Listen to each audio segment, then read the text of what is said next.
Afghanistan, Iran तक हमारा राज हुआ करता था।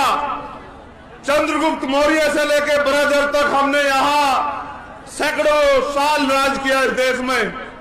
और जब हम लोग राज करते थे तो ये देश सोने की चिड़िया होता था। न किसी को अन्न की, न ढकने के लिए, तन पे ढकने के लिए कपड़े की, न सुरक्षा की, न तमाम तरह की किसी परेशानी की, न ही कोई गैर बराबरी थी। सब लोग मिलजुल के राज करते थे, सब लोग मिलजुल के रहते थे। ऐसा राज हमारे महापुरुषों ने इस देश में रखा। लेकिन सम्मानित साथियों, आपको जानना चाहिए कि जिनका राज हुआ करता था वो इस भारत में गुलाम क्यों बने। जब तक आप इस बात को नहीं जानोगे तब तक आप अपनी ताकत को नहीं पहचानोगे। जब तक आप अपनी ताकत को नहीं पहचानोगे तब तक आप अपनी हिस्सेदारी को लेने के लिए नहीं खड़े हो सकते। इसलिए आपको इतिहास जानना बहुत जरूरी। मैंने आपसे अपील की थी कि आप बैठ जाओ, बहनें बैठी हैं वहां। इससे समझौता नहीं कर पाऊंगा बहनों के सम्मान से। सब कुछ बर्दाश्त कर सकता हूं लेकिन मां बहनों के सम्मान से समझौता कोई बर्दाश्त नहीं करूंगा। ये बात याद रखना। आप जानते हैं, एक मेरे परिवार में जब मेरी बहन की शादी पे जो अपमान हुआ, वो अपमान मुझे यहाँ खींच ला छतरपुर की धरती पे। मैं उस पर भी बात रखूंगा लेकिन पहले इतिहास पे आपसे बात कर लूं। मैं आदेशित करके आपसे कह रहा हूं, पेट में रख के बच्चे को जन्म देती है और खुद गीले सूखे में रहती है। इसकी शक्ति का कोई तोड़ नहीं है। मैं आज इस मातृ शक्ति को नमन करता हूं दोनों हाथ से। वो डटी भी है। बहुत बहुत बधाई उनको। अब मेरी बात पे गौर करो। आपको इस देश में कोई भी अधिकार रोने, चिल्लाने, मांगने से नहीं मिला। उसके लिए हमारे महापुरुषों ने कीमत चुकाई। मैं बात कर रहा था आजादी की। जब देश आजाद हुआ, व्यवस्था के कारण जो लोग गरीब थे वो गरीब रहे और जो अमीर थे वो अमीर रहे। पहली जो अंतिम सरकार बनी उसमें चुनाव नहीं हुआ। वो चुनाव हुआ, बिना चुनाव हुए सरकार बनी। नेहरू जी प्राइम मिनिस्टर बने और जब उनकी सरकार बनी उन्होंने वादा किया कि हम संविधान को पूर्ण रूप से लागू कराने का काम करेंगे। और आज तक भी हम इस उम्मीद पे हैं कि कब संविधान पूर्ण रूप से लागू होगा, क्योंकि दुनिया का अगर सबसे बेहतरीन संविधान कहीं है तो वो कॉन्स्टिट्यूशन ऑफ इंडिया है, वो भारत का संविधान है। आगे बढ़ो। लड़ाई यहां तो शुरू हुई थी, फिर जो गरीब था, सरकार ने सब लोगों को रोजगार नहीं दिया, क्योंकि भारत में सरकारी और प्राइवेट 7% रोजगार है, 2% सरकारी और 5% प्राइवेट। उसके बाद लोग खेती करते हैं, मजदूरी करते हैं। लेकिन हाल क्या है, सारे लोगों को 30 दिन मजदूरी नहीं मिलती। सारे किसानों को फसल का उचित दाम नहीं मिलता। किसानों पे प्राकृतिक मार होती है।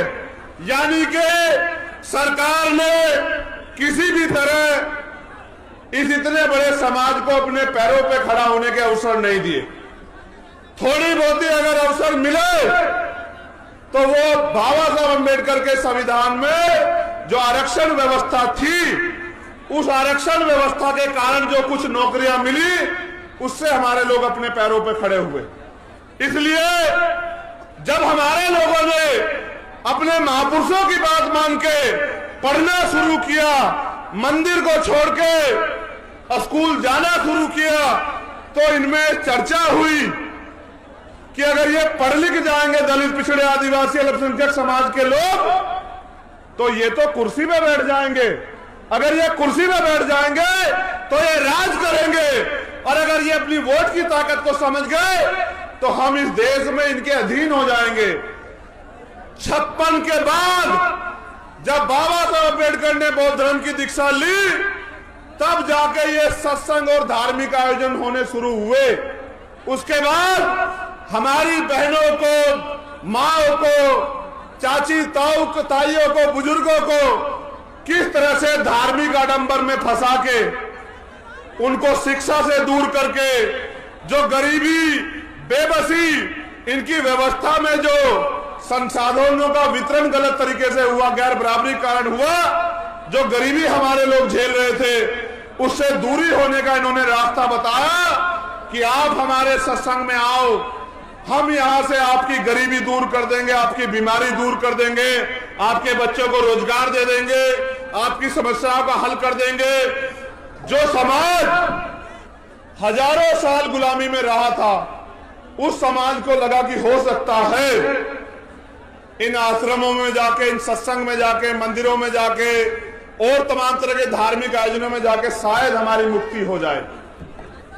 अपनी गरीबी को खत्म करने के लिए, अपनी बेरोजगारी को खत्म करने के लिए, अपने परिवार में जो बीमारी आ गई है उस बीमारी को खत्म करने के लिए वो इन बाबाओं के पास जाते हैं। और ये बाबा हमारे दिए हुए पैसे से पलते हैं, हमारा खाके। अगर कोई पाखंडी हमें आंख दिखाएगा तो याद रखना इलाज कर दिया जाएगा, ये बताने के लिए छतरपुर आया। हम इनके आप पैसे देते हैं, आप चेक करो। और मैं तो चैलेंज से कह रहा हूं कि बदलेगी सरकार, तुम्हारी एक एक संपत्ति की जांच ना कराई, तुमने किस तरह हमारे लोगों की जमीन दबाई दलित पिछड़ों की, तब मैं तुम्हें बताऊंगा। याद रखना, क्या तुम अभी की सरकार के भरोसे बैठे हो? याद रखना निजाम बदले, ये बैठो फिर चालाकी करने लगे हो, बैठ जाओ अपनी जगह। ये व्यवस्था करने का काम पुलिस के लोगों का था। ये बैठे तमाशा देख रहे हैं, तनख्वाह हमारे लोग टैक्स से लेते हैं। अगर ऐसा ही आयोजन सरकार के लोगों का होता तो यहां खड़े होते बीच में और ध्यान रख रहे होते। चिंता मत करो, बदलेगी सरकार, इनकी सुरक्षा करते नजर आओगे आप लोग कुछ दिन बाद, ध्यान रखना।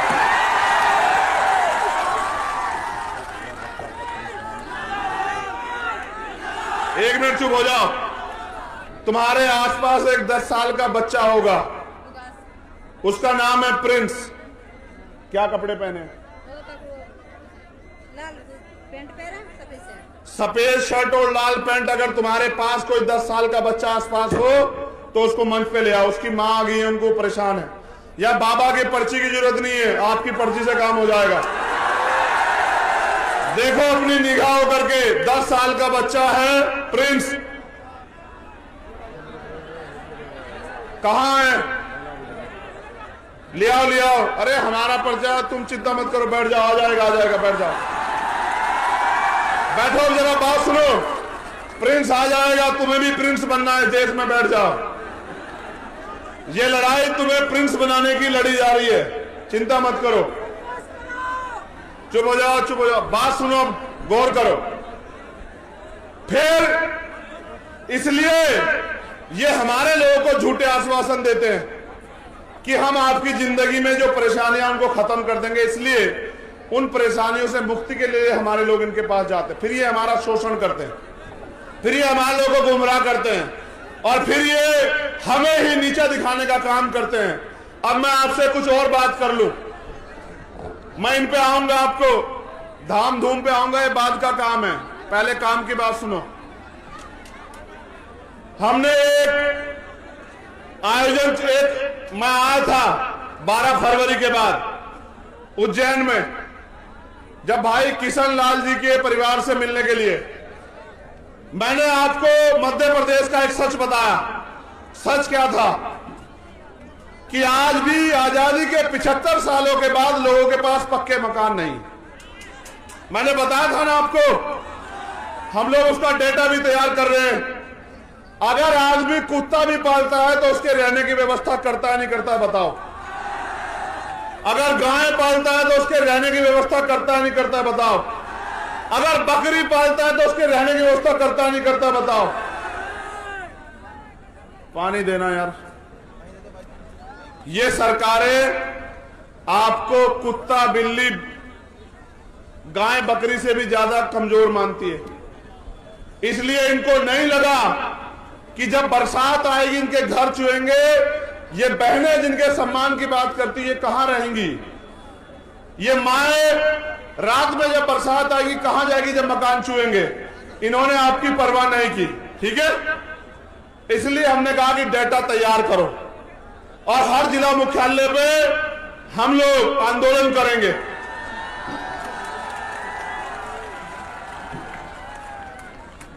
और अगर फिर भी सरकार नहीं मानी तो हम मुख्यमंत्री का घेराव करेंगे भोपाल जाके और मध्य प्रदेश के हर घर को जो कच्चा मकान है उसको पक्का मकान दिला के रहेंगे। ये हमारा वादा। जब मैं आपके अधिकारों की बात करूंगा, ये आपको गुमराह करने की बात करेंगे। फिर पहले डाटा तैयार होने के बाद अगला रास्ता भी आपको बता रहा हूं, गौर से सुनना। इस देश की सारी सरकारी जमीनों पे, क्योंकि आजादी के बाद मैंने आपको कहा कि किसी को अवसर नहीं दिया गया कि वो अपने पैरों पे खड़ा हो जाए, वो सारी सरकारी जमीनें हमारी है। काशीराम साहब हमारे नेता, जिनकी जयंती हमने मनाई अधिवेशन के रूप में, वो कहते थे जो जमीन सरकारी वो हमारी। इसलिए हम जो अगला आंदोलन चलाएंगे, हमारे नेता लोग सुन लो, कि हर व्यक्ति को खेती करने योग्य भूमि मिलनी चाहिए, हर परिवार को जमीन मिलनी चाहिए। आंदोलन हम लोग चलाएंगे। मेरा अंतिम लक्ष्य इस देश के बहुजन समाज को अपने पैरों पे खड़ा करना है। वो जो हाथ फैलाता है हर चीज के लिए, बिटिया की शादी करनी हो उधार लेगा, अपने बच्चे को पढ़ाना हो उधार लेगा, लोन लेगा, मकान बनाना हो उधार लेगा, लोन लेगा। मैं आपका हाथ फैलाना बंद करवा दूंगा, मैं आपका हाथ ऐसे करवा दूंगा। आप लोग याद रखना, आगे बढ़ो। ये आंदोलन दूसरा आंदोलन है, हमारा तीसरा आंदोलन चलेगा। उसके बाद हर परिवार को एक रोजगार मिलना चाहिए, ये हमारा आंदोलन इस मध्य प्रदेश में चलेगा दूसरे आंदोलन के बाद।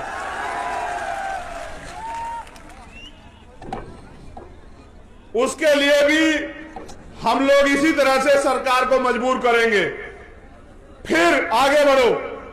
अगर ये सरकार नहीं देगी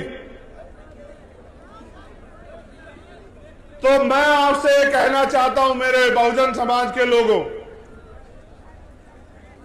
आप पे दो रास्ते हैं। चाहे तो बैसाखियों के सहारे रहो, चाहे किराए के मकान में रहो, या फिर अपने आंदोलन को इतना ताकतवर करो कि यहां इस मंच पे बैठे, आपके बीच में बैठे गरीब के बेटों को भी आपकी लड़ाई लड़ने का अवसर मिले।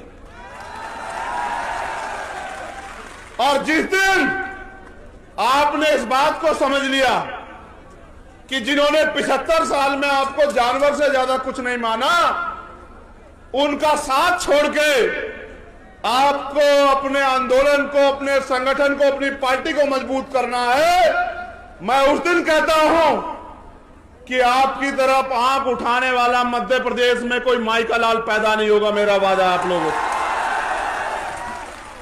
क्या दोबारा किसी सेना ने कहा कि हम आंदोलन करेंगे आपके अधिकार के खिलाफ? एक बार आपने ताकत दिखाई, एक बार में सबको पता लगा कि इनको मत छेड़ना। एक बार आपने ताकत दिखाई थी 2 अप्रैल को। मैं इस मध्य प्रदेश की भूमि को नमन करता हूं। यह क्रांतिकारियों की भूमि है, इतिहास गवाह है। बुंदेलखंड हो, ग्वालियर हो, मुरैना हो, डबरा हो, आप लोगों ने 2 अप्रैल का आंदोलन भी अपने खून से सींचने का काम किया। आपका कोई तोड़ नहीं है मेरे बहुजन समाज के लोगों। मैं आपसे ये कहने आया हूं, आप ये बताओ पूरी ईमानदारी से, जब ही आपके अधिकारों के खिलाफ आंदोलन इस प्रदेश में हुआ, क्या कोई नेता आपके पक्ष में बोला? अपने सच्चे मन से हाथ उठा के बताओ, बोला या नहीं बोला? नहीं बोला ना। यानी कि अगर आपके अधिकार छीन में जाएंगे तो नेताओं को फर्क नहीं पड़ता ना। पहली बात, जब अब मेरे परिवार का यहां अपमान हुआ इसी छतरपुर की धरती पे, और एक गुंडा मेरे परिवार को अपमानित करता है, डराने का काम करता है, आप बताओ कोई नेता बोला आपके पक्ष में जब तक भीम आर्मी नहीं खड़ी हुई? यानी कि जिन्हें आपके मान सम्मान से भी मतलब नहीं, जिन्हें आपके वजूद से भी मतलब नहीं, आपको उनको ताकत देनी भी बंद करनी पड़ेगी मेरे बहुजन समाज के लोगों। वरना वो आपसे ताकत लेंगे। देखो, गौर करो मेरी बात पे, आप जिसको वोट दोगे वो ताकतवर होगा, ठीक है? जो ताकतवर होगा वो अपने बच्चों को ताकतवर करेगा। आप मुझे वोट दोगे, कौन ताकतवर होगा? मैं ताकतवर हूंगा तो तरक्की किसकी होगी बताओ? ना मुझे यहां से विधायक बनना, ना मुझे यहां से एमपी बनना, ना मैं यहां मुख्यमंत्री बनना चाहता हूं। मैं तो आप लोगों को आपके पैरों पे खड़ा करने के लिए यहां मध्य प्रदेश में आया, बस। क्या मैं इस सरकार के आगे हाथ फैला रहा हूं अपनी किसी मांग के लिए? ना मुझे कोठी चाहिए सरकार से, ना बंगला चाहिए, ना सुरक्षा चाहिए, ना इनका कोई साधन चाहिए, मगर मुझे एक चीज चाहिए। हजारों साल मेरे लोग अब इस देश में अन्याय का सामना करते रहे और मेरे रहबर बाबा साहब अम्बेडकर अपने 4-4 बच्चों कुर्बानी देके गए। मान्यवर काशीराम साहब ने अपना पूरा जीवन लगा दिया। ये है प्रिंस। प्रिंस को एक एक करके आगे भेजते जाओ, बहुत बहुत, और बैठे रहो। देखो, पता लगाना किसके पर्चे में ज्यादा दम है। प्रिंस के लिए रास्ता बना दो, बहुजन समाज के योद्धाओं, रास्ता बनाओ। ये बाबा साहब अम्बेडकर के अनुयायी हैं, इनका मुकाबला कोई नहीं कर सकता है देश दुनिया में, ये सब लोग जानते हैं। आप लोग बैठ जाओ, प्रिंस को आने दो और प्रिंस को अपनी मां को सौंप दो। अब मेरी बात पे गौर करो, समय कम है। आप आज आए हो, यहां जाना चाहिए था उस गुंडे को जेल, लेकिन सरकार ने जेल नहीं भेजा। जब मैंने घोषणा कर दी, पहले मैंने भाई सुनील बैरेसिया जी को भेजा और आरडी प्रजापति जी को। मैंने इनसे कहा भाई जाओ, ओबीसी महासभा के लोगों से कहा भाई जाओ और जाके देखो कि क्या है सही मामला। प्रिंस को भेजो, जल्दी अंदर भेजो, भेज दो, बहुत अच्छे। ऊपर भेज लो, यहां से ऊपर ले लो। अब आप बैठ जाओ भाई, बैठ जाओ, समय कम है मेरे पास। उनकी मां को सौंप दो, बस चुप हो जाओ। 20 मिनट और है, हिम्मत रखो। तुम्हारी हिम्मत जवाब तो नहीं दे रही है। तो उसे पाखंडी को जाना चाहिए था जेल। उसका दिमाग खराब हो गया था, उसे लगा कि, सुन लो पहले, कि हम ही सबसे बड़े ताकतवर हैं। उसे लगना भी चाहिए, गलतफहमी किसी को भी हो सकती है। हमारे यहां तो कहते हैं कुत्ता पालो, बिल्ली पालो, बकरी पालो, लेकिन गलतफहमी मत पालो। तो उसे गलतफहमी हुई कि वो शराब के नशे में गया और कट्टा पिस्टल जो भी हो वो लहराते हुए उसने हमारे लोगों को अपमानित किया, हमारे परिवार को बेइज्जत किया, हमारे लोगों को गालियां दी, हमारी बहन की शादी को डिस्टर्ब किया, उनको धमकाया। हमारे लोगों ने आगे बढ़ के जब मुकाबला किया तो मुकदमा दर्ज हुआ। जब मैंने घोषणा की कि हम आ रहे 17 तारीख में, सरकार सुन ले, इन्हें लगा, यहां के एसपी भी हैं, भैया मेरी बात को याद रखना, एसपी महोदय, जिस दिन सरकार बदलेगी मुख्यमंत्री नहीं बजाएगा आपको। कानून के डंडे में बहुत ताकत है, कभी हमारी कभी तुम्हारी, याद रखना। मेरे लोग भी तुम्हारी इस चोट का जवाब वोट से देंगे, याद रखना। गौर करो, गौर करो मेरे नौजवान सिपाहियों, मेरे योद्धाओं। उनको पता था कि जब चंद्रशेखर आके लड़ेगा तो वो कहेगा 307 में पर्चा दर्ज क्यों नहीं किया। मैं वकील हूं, वो पूछेगा कि दफा 25 का मुकदमा क्यों नहीं लगाया, वो अवैध असला लेके घूम रहा था। बाबा जी ने हमारे परिवार को बुलाया, डरा, परिवार भी डर गया क्योंकि बहुत ताकतवर व्यक्ति है। मुख्यमंत्री उनके यहां बैठे रहते हैं, आईजी, डीआईजी, एसपी उनके यहां बैठे रहते हैं। उनको लगा इनके सामने कौन लड़ेगा। लेकिन जैसे ही ये नीले पटके वाले, पीले पटके वाले उनके पास पहुंचे, फिर उसने कहा कि नहीं, टॉर्च नहीं, कट्टा था। फिर उसने कहा कि नहीं, उस पाखंडी को जेल में होना चाहिए। इन्होंने जानबूझ के, इससे पहले मैं आ जाऊं और मैं 307 और दफा 25 ऐड कराऊं और फिर उसको बेल नहीं मिलेगी, इन्होंने संविधान से डर के उसको गिरफ्तार कराया और फिर उसको न्यायपालिका में हस्तक्षेप करके उसको बेल दिलवा दी। और लोग कहते हैं कि SC/ST का मुकदमा, कहां था SC/ST का मुकदमा, उसको तो बेल मिल गई। एक आदमी पूरे समुदाय का अपमान करे, ये चाचा खड़े हैं उनके, एक आदमी पूरे समुदाय को गाली दे, मेरे हाथ बांध रखे संविधान ने, याद रखना।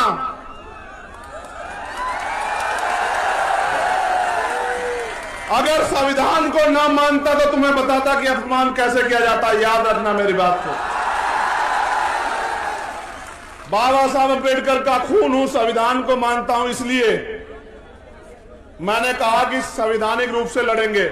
लेकिन आपने देखा कि जब आपके पास राजनीतिक ताकत नहीं है तो किस तरह से आपका अपमान करने वाला व्यक्ति भी घर में आराम से जाके सोता है। देखा है नहीं देखा? और जो निर्दोष था मेरा भाई RD प्रजापति, उसके 1000 पुलिस वाले, वो बता रहा है कि मेरा एनकाउंटर, याद रखना RD प्रजापति, तुम्हारी तरफ चलने वाली हर गोली के सामने चंद्रशेखर आजाद खड़ा है, याद रखना इस बात। और मैं आपसे भी कह रहा हूं, शासन प्रशासन के लोगों, गुंडों पे कार्रवाई करो, हम नहीं आपको बोलेंगे। अपराधियों पे कार्रवाई करो, हम नहीं बोलेंगे। बहन बेटी के अपमान करने वाले पे कार्रवाई करो, हम आपके साथ खड़े हैं। लेकिन अगर सत्ता के नशे में हमारे लोगों, निर्दोष लोगों पे कार्रवाई करोगे तो आपके दफ्तरों पे ताले लगा के ये असंवैधानिक काम आपको नहीं करने देंगे कुर्सियों बैठ के। ये बिना सत्ता के आपसे कह रहे हैं। मैं चाहता तो ये सभा यहां नहीं, ये SP साहब के दफ्तर के बाहर होती, उनको एहसास हो जाता मुकाबला किनसे। अब एक और बात सुनो, गौर करो। जब तुम पे ताकत नहीं है, मैंने कहा कि हम आदिवासी भाई को मुख्यमंत्री बनाएंगे। इन्होंने मेरे आदिवासी एक बहन को, उसके साथ अन्याय हुआ वहां इंदौर मऊ में, उसकी हत्या कर दी गई। कितनी लाशें उठाओ आप मुझे बताओ। हत्या करने के बाद जब हमारे लोग प्रोटेस्ट करने के लिए आए सड़क पे तो गोली चला दी। एक भाई की जान चली गई, कई भाई घायल हैं। जब हमने IG DIG से पूछा तो उन्होंने कहा हमने आदेश नहीं दिए। यहां प्रोटेस्ट तो सारी जाति धर्म के लोग करते हैं, गोलियां हमारे सीने पे क्यों?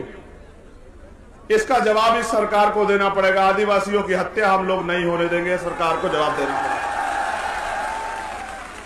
आपने देखा कि सत्ता के संरक्षण में किस तरह गुंडे खुलेआम घूमते हैं और किस तरह हमारे निर्दोष लोगों पे गोलियां चलाई जाती है। मैं आपसे पूछना चाहता हूं, क्या आप मध्य प्रदेश में गुलाम हैं?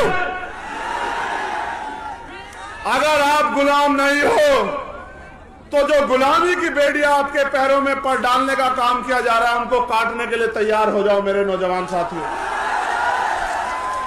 क्या आप नहीं चाहते कि यहां हम लोग स्वाभिमान सम्मान से जिए मध्य प्रदेश में?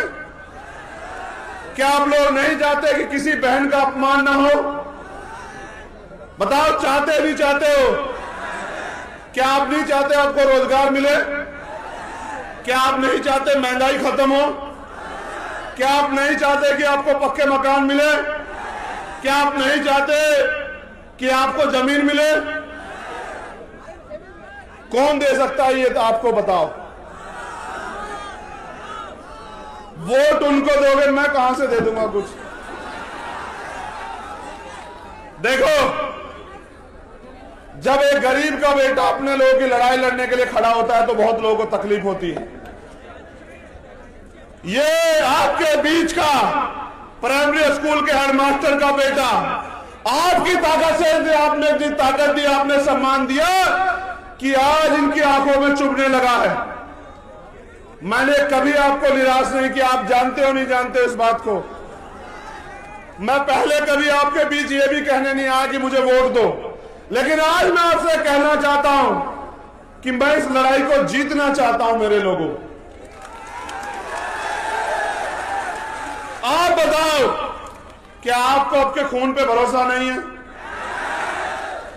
क्या आप नहीं चाहते कि अब आपको स्वाभिमान सम्मान का जीवन मिलना चाहिए? आप नहीं चाहते एससी एसटी ओबीसी के कर्मचारियों को प्रमोशन में रिजर्वेशन मिलना चाहिए? आप नहीं चाहते कि बैकलॉग भर के आपको नौकरी मिलनी चाहिए? क्या आप नहीं चाहते सरकारी ठेकों में आपको लाइसेंस, सरकारी ठेकों में आपको आरक्षण मिलकर आपको अवसर मिलने चाहिए? इसका एकमात्र रास्ता है जो मान्यवर काशीराम साहब ने दिखाया कि आपको बहुजन समाज में भाईचारा पैदा करके, जैसे मैंने इनसे कहा, आपको एक तो अपना दिल बड़ा करना पड़ेगा। जाति हमारे महापुरुषों ने तो नहीं बनाई, जाति हमें बांटने के लिए बनाई गई। हम इस बात को जानते हैं, मानते हैं। तो हमें दलित, पिछड़े जो 6743 जातियों में बटे हुए हैं, आदिवासी और धार्मिक अल्पसंख्यक, उनके हाथ पकड़ने पड़ेंगे। और ये हमारी एकता को रोकने के लिए हमें लड़ाने का काम करेंगे, घटनाएं कराएंगे। ये मेरी ताकत को कम करने के लिए, आपके भविष्य को कमजोर करने के लिए लड़ाने का काम करोगे। मैं आपसे पूछना चाहता हूं, मेरे कौम के लोगों, आपस में लड़ोगे तो नहीं? दोनों हाथ उठा के बताओ, एक से नहीं मानूंगा इस बार। लड़ोगे तो नहीं आपस में? चलो एक बार और बैठो। अगर इन ओबीसी वर्ग के मेरे भाइयों पे आंच आएगी तो इनका साथ दोगे? अगर मुस्लिम भाइयों पे आंच आएगी उनका साथ दोगे? अगर जैन, सिख, बौद्ध, ईसाई पे आंच आएगी, पारसी पे, उसका साथ दोगे? अगर देश की किसी भी महिला पे, किसी भी जाति धर्म की हो, अन्याय होगा, उसकी लड़ाई लड़ोगे? ये तुम में मानवता है, तुम में मानवता है। तुम सबका सम्मान करते हो, लेकिन याद करो, हाथरस में जब हमारी बहन को जलाया गया, जिनकी सरकार यहां है उनकी सरकार वहां थी, और फिर उसमें न्याय के लिए इन्होंने किस तरह का हस्तक्षेप किया आपने देखा? क्या आप इन्हें माफ कर दोगे? क्या आप इनको आजादी दोगे कि अगले 5 साल ये मेरे लोगों की खून से होली खेले? क्या आप इनको आजादी दोगे कि ये मेरी मां बहनों को बेइज्जत करे, उनका शोषण करे, उनको मारने की आजादी दोगे इन्हें? अगर आजादी नहीं दोगे तो आजादी लेने का काम करो मेरे लोगों। आपको आजादी इस मुल्क में तभी मिलेगी जब इस देश की, इस प्रदेश की राज सत्ता आपके हाथ में आएगी। वोट आपका है तो राज किसका होना चाहिए बताओ? जब वोट आपका है तो राज किसका होना चाहिए बताओ? जब आपका राज आएगा, सोचो, आपका राज आएगा तो यहां अगर सभा होगी तो कुर्सियां लगी होंगी या जमीन पर बैठना पड़ेगा बताओ? देखो, मैं धन्यवाद देता हूं यहां के एक कार्यकर्ताओं का, दोनों हाथ जोड़ के धन्यवाद देता हूं। आपने अपने पैसे का सही प्रयोग करके इस सभा को सफल बनाया।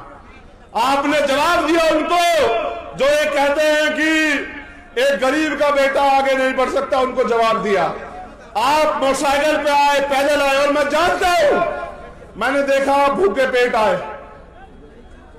मैंने देखा भूखे पेट आए हो, मैंने देखा।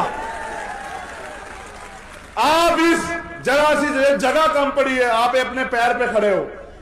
मेरे खून का एक एक कतरा आपके सम्मान में हमेशा जारी रहेगा, इस बात को आप याद रखना। एक कहावत है पंजाब में, सुनोगे? सुनाऊं? कहावत है, मन पक्के दूध दा कीपा। मन पक्के दूध दा कीपा, अगर कटड़े नू चुंगन नहीं मिलिया। इसको हिंदी में समझ लो, उस वोट का क्या फायदा? पहले उसको समझा दो। मन पक्कन दूध यानी के इतने सारे दूध का क्या मतलब, क्या फायदा अगर कचड़े को, भैंस के बच्चे को चुंगने को ना मिले, उसका पेट ना भरे। इस आपकी वोट का क्या फायदा होगा अगर आपकी सरकार, आपकी सत्ता ना आए? आप बताओ। वोट आपकी सरकार उनकी ये नहीं चलने दो मेरे लोगों, वो आपके बदन से खाल खींच लेंगे। वो ये क्या करेंगे बताओ? वो कल आएंगे आपके मकानों पे कागज लेके कि खाली करो, खाली करो, ये जमीन सरकार की है, बुलडोजर चलेगा। उनका बुलडोजर को भी जवाब देंगे। लेकिन आप पे मौका आ गया, आप यहां आए हो तो यहां से प्रण लेके जाना।